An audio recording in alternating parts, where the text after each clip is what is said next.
Olá, pessoal. Vamos mais a uma aula de geografia, né? E hoje o tema vai ser sobre população mundial, demografia e envelhecimento da população. Então, a gente vai falar um pouquinho sobre as mudanças que têm acontecido no mundo em relação à população, a quantidade de pessoas no mundo, a quantidade de homens, mulheres e demais aspectos em relação ao envelhecimento e o que isso pode causar na sociedade, né? Impactos econômicos, sociais, enfim. Vou aqui colocar para vocês compartilhar a tela e aí a gente vai aqui para a apresentação e aí a gente começa o nosso assunto de hoje. Então, a gente vai falar hoje sobre a população mundial, né? Então, a composição demográfica do mundo, de uma forma reduzida, obviamente, né? E o envelhecimento também, que aqui esse envelhecimento ele tem causado em algumas regiões diferentemente, cada região tem um impacto diferente. Então, a gente tem primeiramente a composição demográfica do mundo, a gente tem algumas nomenclaturas que são mais específicas e técnicas, alguns termos, né? Então, a gente vai ver a questão de crescimento vegetativo, né, que é o que faz parte do crescimento demográfico. E aí, o crescimento demográfico ele é composto por diversos elementos. E aí, um desses elementos é esse crescimento vegetativo ou natural. E também um outro fator que faz com que o lugar cresça demograficamente é as migrações. E aí a gente está falando tanto das migrações internas, ou seja, dentro do mesmo território, do mesmo país, como as migrações fora desse território, ou seja, de um país para o outro e tudo mais. Isso interfere na quantidade da população, e aí interfere no crescimento demográfico daquela região, certo? E aí, primeiro, em relação ao termo, né? Crescimento vegetativo ou natural. A gente vê muito a utilização desses termos, por exemplo, em instituições que fazem pesquisa, né? Então, a gente vai ver o crescimento vegetativo de tal lugar foi tanto, o crescimento natural foi tanto. Aqui no Brasil, a gente tem a questão do IBGE, né? Que é uma instituição que faz normalmente essas pesquisas em torno da população, das questões geográficas. Então, a gente vai ver esse termo sendo utilizado. Então, quando você vê, falando crescimento vegetativo ou natural, é a diferença entre o número de nascimentos e mortes durante um determinado período. Então, durante 10 anos, eles vão calcular quantas pessoas nasceram e morreram ali, e isso vai ser o crescimento vegetativo, para a gente ver se tem crescido mais em relação a outras décadas, a outros anos, a outros países, quem é que está crescendo mais ou não. A gente entender as razões disso. Outros elementos que interferem no crescimento demográfico são alguns fatores, na verdade, né? São para crescer, né? Os fatores que influenciam nas taxas de crescimento da população. A gente tem alguns deles. Um conhecido que a gente fala muito é a taxa de fecundidade, que aí isso é a taxa de quantos filhos, em média, uma família tem. A gente vem vendo, ao longo do tempo, uma diminuição de filhos por família, né? Então, as famílias estão mais reduzidas, né? Cada vez mais reduzidas por diversos fatores econômicos, o estilo de vida que a gente tem hoje. Então, o que antes era comum ver famílias com 10, 12, 20 filhos, hoje essa quantidade é mais reduzida, né? Que isso reflete a taxa de fecundidade por família. E a gente vê que há uma diminuição de filhos, principalmente em lugares mais desenvolvidos, mais avançados do que em lugares mais subdesenvolvidos. E dentro dos subdesenvolvidos também tem uma divisão, em regiões mais pobres e mais ricas, como no Brasil, né? A gente vai ter uma taxa de fecundidade maior ainda em regiões mais pobres do Brasil e uma taxa de fecundidade menor em regiões mais ricas. Certas famílias são menores.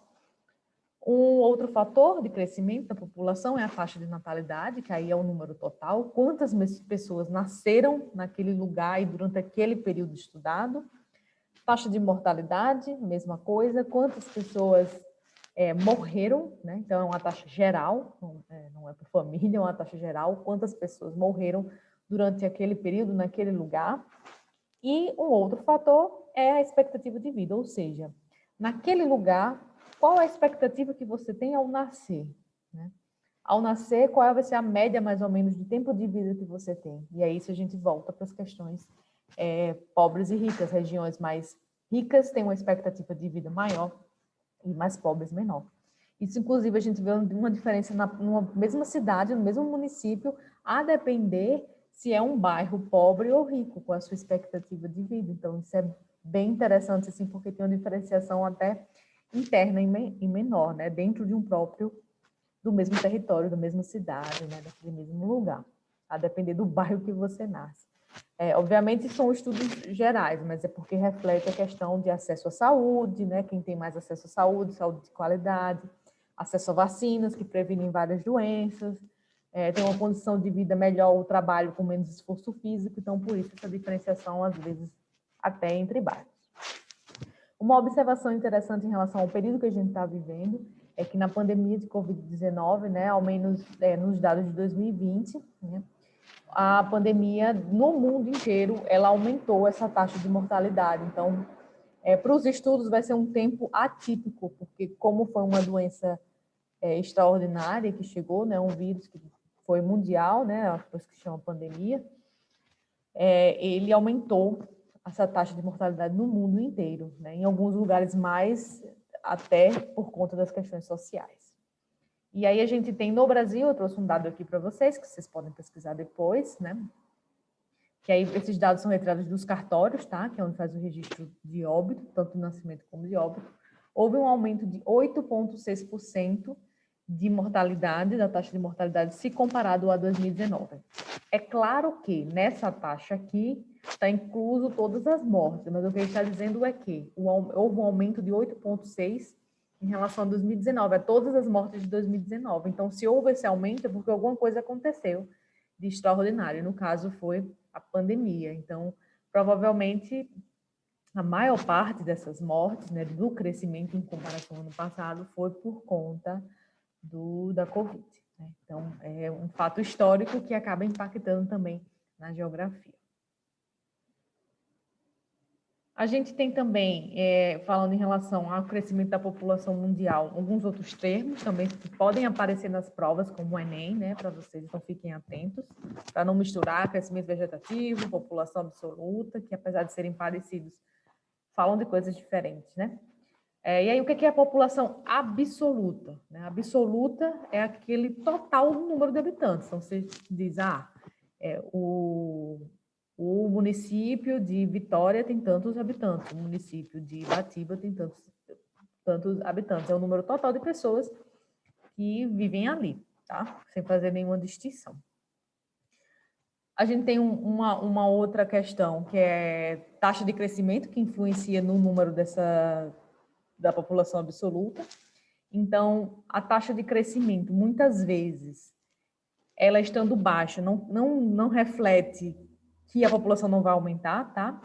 Porque aí tem alguns outros fatores, por a população já ser em números grandes, então, mesmo decaindo o número de pessoas que nascem em relação ao ano anterior, mas o número ainda é muito grande.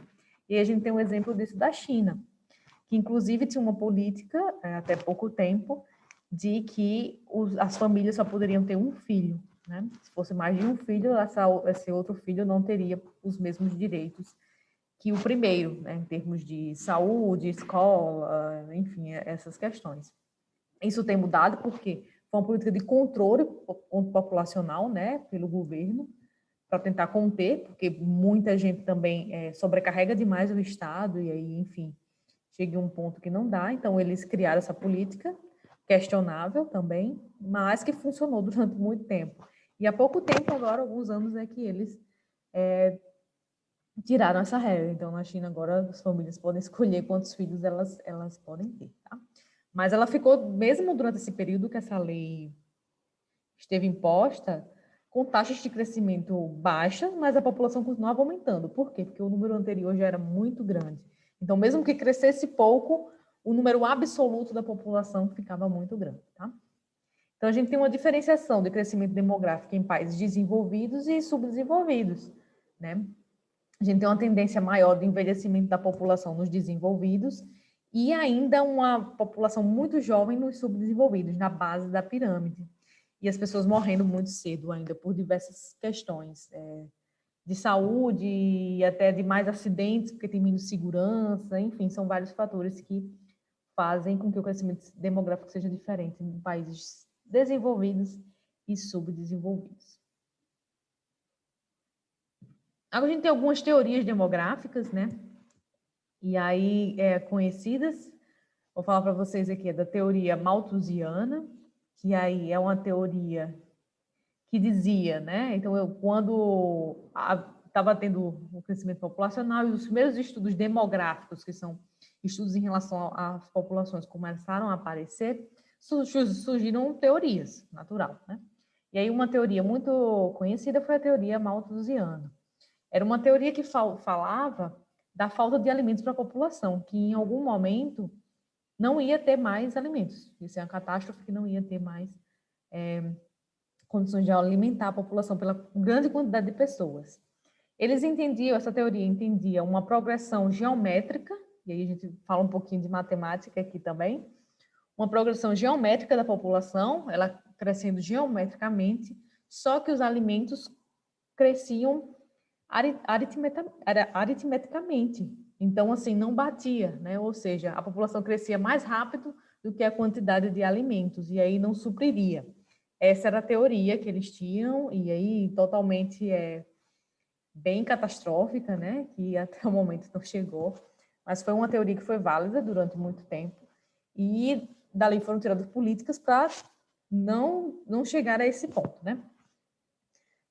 Aí teve uma teoria neomalthusiana, esse neo sempre quer dizer novo, então eles reformularam a malthusiana. Então, ao invés de ele falar da questão da falta de alimentos, né, para a população, ele fala da questão dos recursos naturais esgotados em pouco tempo, que ainda é uma realidade, assim, pode ser, né? Só que o tempo era bem menor de esgotamento dos recursos que a gente tem, de matérias-primas, enfim.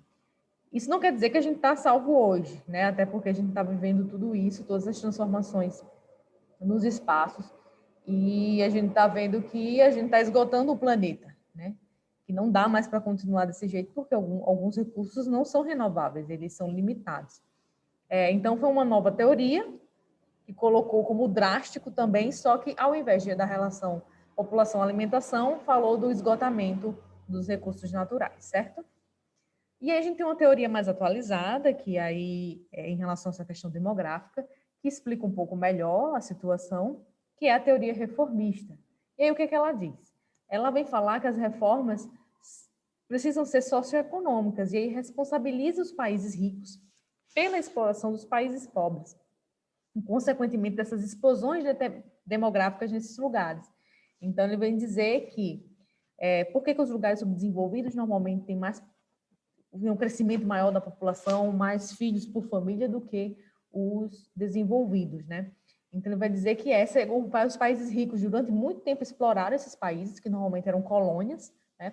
Não deram a educação adequada, qualidade da educação, só exploraram os recursos naturais e deixaram, ao colocar a independência, né, sempre a tornar a sua colônia independente, não deu nenhum recurso. O que antes, quando ele era colônia, ele tinha o acesso, um vínculo, né, com aquele país, que ainda mandava um recurso quando precisava da saúde, com a independência, esses países ficaram à solta e à míngua, né?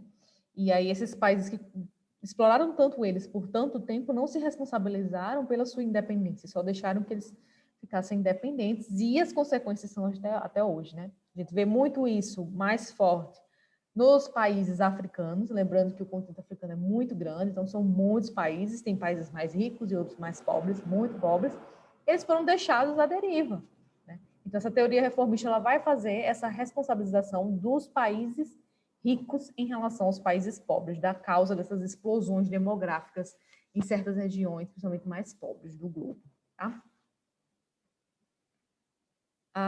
O segundo ponto da nossa aula, que é em relação ao envelhecimento da população mundial. Então, a gente vê uma tendência de envelhecimento no mundo todo, né? Um mundo mais velho como um todo, mas ainda tem umas diferenciações. Então, a ONU, né, a Organização das Nações Unidas, ela fez uma projeção, que até a metade desse século XXI, 2 bilhões de pessoas, vão existir 2 bilhões de pessoas com mais de 60 anos e 369 milhões de pessoas com mais de 80 anos. Isso, para vocês terem um comparativo, em 2000, esses números, né, no início dos anos 2000 ali, eram 666 milhões e 67 milhões, respectivamente, né? Então, a gente vê um avanço muito grande, né, de 606 para 2 bilhões e de 69 para 379 milhões de pessoas com mais de 80 anos. Então, assim, as pessoas estão vivendo mais, que isso é muito positivo, né? Mas isso também tem uma interferência econômica, né? Como é que essas pessoas vão ficar aposentadas, por exemplo, entre várias outras questões. E a saúde, né? Vai ter que ter muito mais auxílio na saúde dessas pessoas que vão ficando mais velhas. Um outro ponto que a gente trabalha, né, para entender o envelhecimento da população, são as pirâmides etárias, né? A gente vê as pirâmides dos países desenvolvidos, que ela já nem tem mais tanto um formato de pirâmide. Por quê? Porque está nascendo menos jovens, né, menos crianças, menos bebês, e aí onde é que está mais cheio? Na linha do meio, né? E engrossando também a ponta da pirâmide. Então, a base está ficando estreita, está ficando quase uma pirâmide ao contrário, né? Menos jovens e mais pessoas mais velhas. E isso pode ser um problema a longo prazo, né? De ter poucos jovens e uma grande massa de idosos, né? Economicamente falando. Nos países subdesenvolvidos, a gente ainda vê massivamente a característica de pirâmide mesmo, né? Ou seja, uma base muito larga, né? Ou seja, ainda muito nascimento de jovens e as pessoas morrendo ao longo do tempo, e aí poucas pessoas chegando ao topo da pirâmide. Tem mudado, se a gente comparar com outras décadas, mas ainda é muito forte em alguns países, principalmente subdesenvolvidos, de você ver essa base muito larga ainda de jovens, né? Uma outra coisa que a gente pode estudar em relação à demografia é a quantidade de homens e mulheres, e aí, na população mundial como um todo, há uma pequena predominância de mulheres sobre homens, existem mais mulheres do que homens, por elas se envolverem em menos acidentes de trânsito, por exemplo, de cuidarem mais da saúde. Esses são alguns dos fatores, entre tantos outros. E a gente, no caso das mulheres, normalmente tem uma expectativa de vida maior, né, do que os homens em qualquer lugar. No entanto, apesar disso, os homens, no geral, ainda possuem melhores condições de trabalho e salários do que as mulheres. A gente tem uma expectativa de vida maior, mas durante a nossa vida, normalmente, as mulheres recebem um salário menor e, normalmente, postos de trabalho inferiores, não chegam tanto a chefia, a cargos mais altos, né? É uma outra questão de segregação de gênero que a gente tem muito forte na sociedade. E aí eu trouxe para vocês essa notícia, que foi bem interessante, de umas semanas para cá, que mulheres que se dedicarem aos cuidados maternos receberão aposentadoria na Argentina. Foi uma política agora que eles colocaram, né, para ter direito a essa aposentadoria por você cuidar dos seus filhos, né, porque é uma profissão, é uma ocupação. E aí, normalmente, dentro dessas famílias, as mulheres ficam encarregadas de cuidar dos filhos, da educação, alimentação, enquanto o seu companheiro, né, ele trabalha fora de casa e aí tem direito à aposentadoria, plano de saúde e tudo mais. As mulheres, normalmente, mesmo trabalhando, porque é um trabalho doméstico de cuidar dos filhos, não têm esse direito. E aí ficam sempre dependentes do homem, muitas não se separam dos seus companheiros, mesmo tendo questões de violência e tudo mais, porque não tem como viver, não tem uma casa. Então, isso é um pequeno avanço para a igualdade de gênero, né? Mas que a gente ainda está muito distante e ainda tem muito preconceito. Então, essa notícia causa ainda muito repúdio de parte da sociedade, que muito conservadora, que não entende esse avanço e que é um direito, né? Parte das próprias mulheres, muitas vezes, né? Então, assim, é uma reflexão a longo prazo que não vai solucionar agora. E aí, em relação à questão demográfica, né, populacional no mundo, a gente tem, então, no geral, áreas mais povoadas e menos povoadas. E aí a gente vai para uma questão também em relação à zona rural e urbana. Então, nos países desenvolvidos, a gente tem um grande número, uma porcentagem muito grande das populações vivendo na zona urbana em relação à zona rural, tá? e nos países subdesenvolvidos, principalmente não industrializados. Não é o caso do Brasil, que é um subdesenvolvido mais industrializado. Então, a gente vê essa predominância parecida com o desenvolvido, mais pessoas na zona urbana do que rural, né? Mas nos subdesenvolvidos não industrializados, que realmente são muito pobres, a gente ainda tem uma predominância da população rural em relação à população urbana, tá? E aí tem as áreas mais povoadas, né, que normalmente são essas mais urbanas, e as menos povoadas, que normalmente são na zona rural. Em relação a alguns termos técnicos, a gente falou de população absoluta, né, que é aquele número total de habitantes daquele lugar, daquele município, que seja. E um outro termo é a população relativa. E aí, qual é a diferença, né? E aí, como identificar, né? O que é população absoluta e relativa não é a mesma coisa, não. A relativa, ela vai fazer uma relação do número total de habitantes dessa população absoluta, só que ela vai dividir pela área, tá? Que é a densidade demográfica, ou seja, quantas pessoas tem por metro quadrado naquele lugar. Essa densidade demográfica pode ser por país, região, município, tá? É para a gente entender quantas pessoas, relativamente em relação à área, existem, ou seja, se tem mais gente por metro quadrado. Um país que tem uma densidade demográfica muito alta é o Japão, por exemplo. Porque o Japão, se vocês olharem no mapa, ele é uma ilha, é um país pequeno. Só que ele tem um grande número de população. E aí, quando você divide a população pela área, são muitas pessoas por metro quadrado. Né? Já um lugar que aí é menos povoado, né, que a gente chama, por exemplo, na área da região norte do Brasil, a região amazônica, que são vários estados, né? Nas áreas de floresta, a gente tem uma densidade demográfica muito baixa. Por quê? É uma área muito grande, normalmente de florestas, e poucas pessoas vivendo ali, tá? Então, lembrem desse detalhe, população absoluta e relativa. Relativa lembra de relação, tá? Ele faz uma relação entre a população absoluta e a área. Já a absoluta não, é aquilo que existe, é o total, tá?